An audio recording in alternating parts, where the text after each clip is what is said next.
और इसी खबर पर ज्यादा जानकारी देंगे संवाददाता रितेश मिश्रा हमारे साथ जुड़ गए हैं। रितेश, देखिए पटना सिटी हिंसा में फिलहाल क्या कुछ अपडेट है, सबसे पहले आपसे यही जानना चाहेंगे।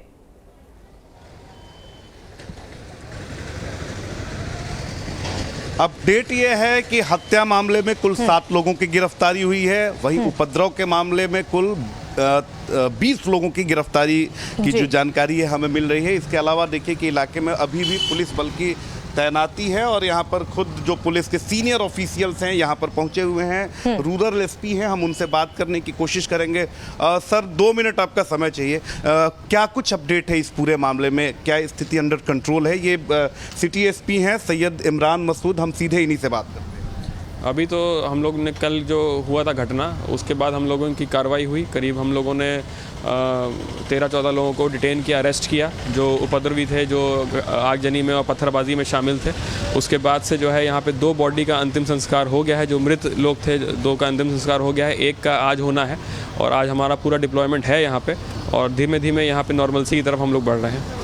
जो ये जिन लोगों पर हत्या का आरोप है, इनके बारे में कहा जा सकता है जितने भी इलीगल जो एक्ट्स हैं इसमें ये शामिल रहे, तो क्या उन मामलों को लेकर भी अब कार्रवाई होगी इन पर?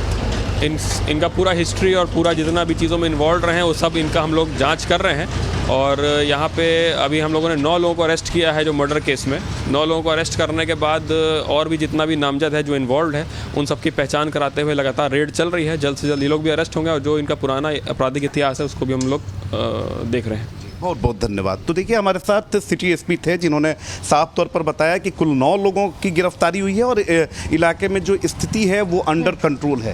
लेकिन देखिए कि एक स्थानीय दबंग किस तरह से वो 3 लोगों की हत्या कर देता है, ताबड़तोड़ फायरिंग करता है और उसके बाद जब लोग आक्रोशित होते हैं तो यही स्थिति होती है। इलाके के लोगों का कहना है कि जो बच्चा राय है, उमेश राय है, इनका आपराधिक इतिहास रहा है और जितने भी इलीगल एक्ट्स होते हैं, चाहे वो शराब का अवैध धंधा हो, बालू का अवैध कारोबार हो, गांजा की तस्करी हो, इन तमाम चीज़ों में ये बच्चा राय की बात करें, उमेश राय की बात करें, ये लोग शामिल थे।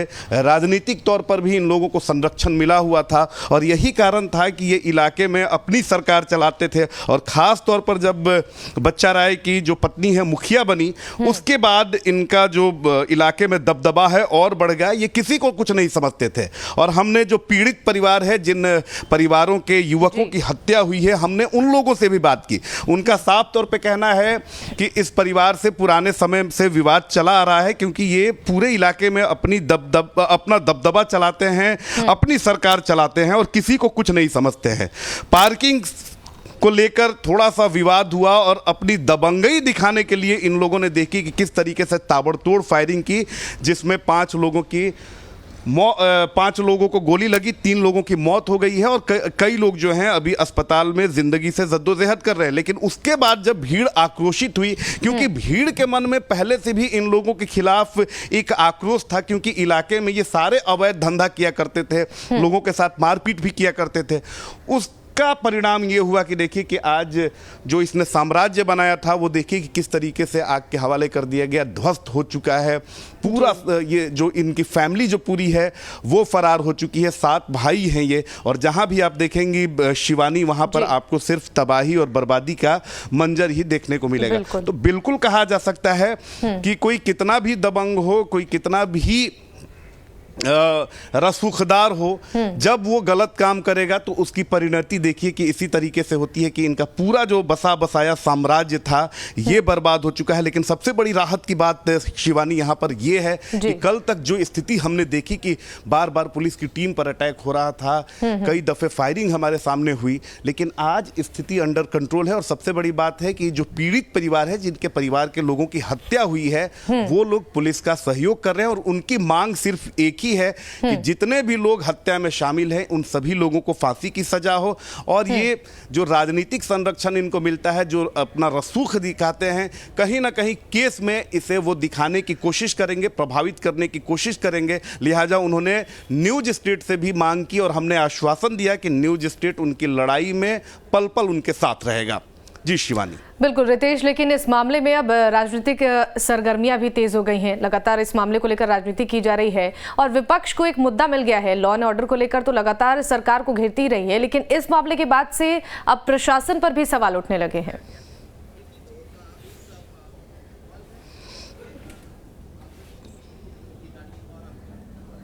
अब बिल्कुल देखिए, सबसे बड़ी बात है कि विपक्ष का काम है राजनीति करना, वो राजनीति करेगी, लेकिन कहीं ना कहीं बेस में तो बिल्कुल सही बात है कि बिहार में लॉ एंड ऑर्डर ध्वस्त हो चुका है। क्योंकि आप सोचिए कि बैक टू बैक अगर आप देखें कि 2 सप्ताह पहले किस तरह की स्थिति हमने छपरा के मुबारकपुर में देखी, उसके बाद राजधानी पटना से अगर देखें तो इस इलाके की दूरी महज 5 किलोमीटर की है, और वहां पर अगर ये स्थिति होती है कि 50 से 50 राउंड तो ये ऑफिशियल है, लेकिन 100 राउंड गोलीबारी की बात सामने आ रही है। आप समझिए कि पटना से कुछ ही दूरी पर अगर 100 राउंड फायरिंग होती है, 5 लोगों को गोली मार दी जाती है, अवैध असलहे यहां पर निकाले जाते हैं, तो जाहिर सी बात है कि पुलिस की कार्रवाई पर सवाल उठेंगे। क्योंकि आखिर पुलिस का जो लोकल इंटेलिजेंस है वो उस तरह से चुस्त दुरुस्त क्यों नहीं है? क्योंकि दोनों परिवारों में लंबे समय से विवाद चला आ रहा था, और अक्सर इन दोनों परिवारों के बीच इस तरह से विवाद हुआ करता था। तो अगर सब पुलिस चौकस रहती तो समय रहते इन सारी चीजों को पुलिस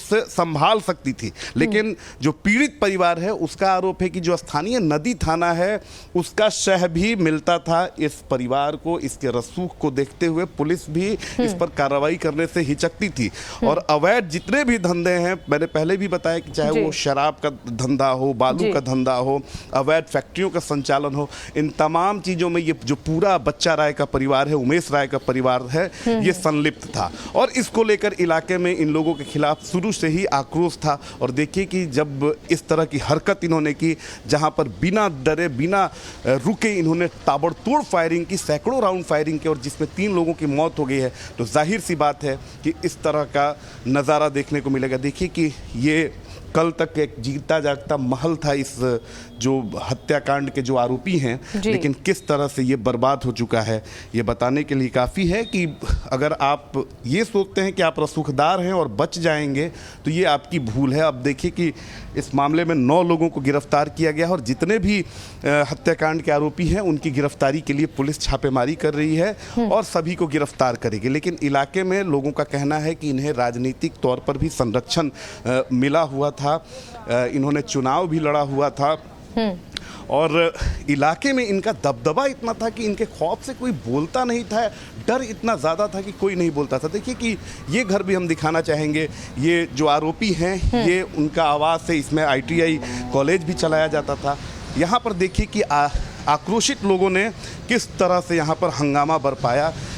देखिए कि पूरे मकान को आग के हवाले कर दिया गया, और जितने भी इनके समर्थक हैं उन सभी लोगों के मकान को जो भीड़ है उसने इसी तरह से आग के हवाले किया। अब सवाल ये उठता है, चलिए लोगों का आक्रोश था, जाहिर सी बात है कि किसी के घर में अगर 3 व्यक्तियों की हत्या होती है, कई लोग जिंदगी से जद्दोजहद करते हैं, तो वो आक्रोशित होंगे। लेकिन इस आक्रोशित भीड़ में वो उपद्रवी कहाँ से आ गए जिन्होंने ये आगजनी की, इस तरह की घटना को अंजाम दिया। और बिहार में अगर देखेंगे शिवानी, तो लगातार अगर देखें अग्निवीर हंगामे से ही तो कोई भी घटना होती है उसमें उपद्रवी पहुंचते हैं, और उन्हें पुलिस प्रशासन का किसी तरह का खौफ नहीं होता है।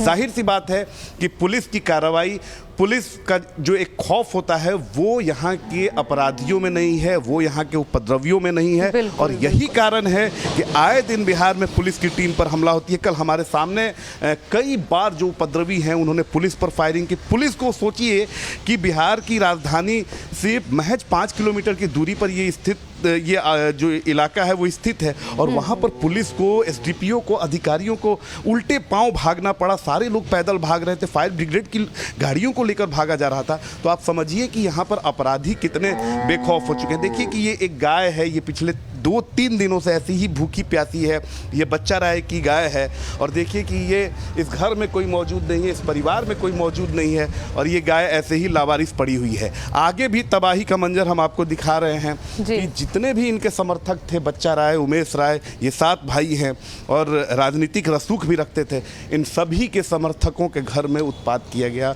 इनके घरों को फूंका गया है। और सबसे बड़ी बात है कि स्थानीय थाने पर सवाल उठ रहे हैं, क्योंकि अगर आपको पता है कि ये सारे जो लोग हैं जिन पर हत्या का आरोप लगा है, ये इलाके में अवैध धंधों में लिप्त है, तो आखिर पुलिस उन पर कार्रवाई क्यों नहीं कर रही थी? पुलिस को किसका डर था? जाहिर सी बात है कि पुलिस के संरक्षण में ही ये अवैध धंधा को संचालित करते थे और पुलिस की शहपरस्ती की वजह से ही ऐसे जो अपराधी तत्व हैं उनका मन इतना बढ़ गया कि इलाके में ताबड़तोड़ फायरिंग करते हैं। और देखिए कि ये भी जो है वो बच्चा राय के ही परिवार का कोई किसी सदस्य का ये घर है और यहाँ भी देखिए तो सिर्फ आपको तबाही और बर्बादी का मंजर दिखेगा। देखिए कल से ही इस घटना पर जमकर राजनीति हो रही है और जिस तरह से होता है कि किसी भी घटना के बाद जो सरकार के लोग हैं वो कहते हैं कि मामले की जांच चल रही है और जो भी अपराधी हैं बख्शे नहीं जाएंगे, लेकिन अपराधी इतने बेखौफ क्यों हो चुके हैं कि शरेआम आगजनी करते हैं, लोगों की हत्या करते हैं, पुलिस पर पथराव करते हैं, पुलिस की भी पिटाई करते हैं। आखिर अपराधियों का इतना मनोबल क्यों बढ़ रहा है? ये सत्ताधारी दल के लोग क्यों नहीं बताते हैं? चलिए विपक्ष तो राजनीति करती है, लेकिन सबसे बड़ी बात है कि अगर आप लॉ एंड ऑर्डर को कंट्रोल नहीं कर पा रहे हैं तो जाहिर सी बात है पर कहीं ना कहीं प्रशासन को ऐसे मामलों को लेकर अब संज्ञान लेने की जरूरत है। आपको बहुत शुक्रिया रितेश इन तमाम जानकारियों को साझा करने के लिए।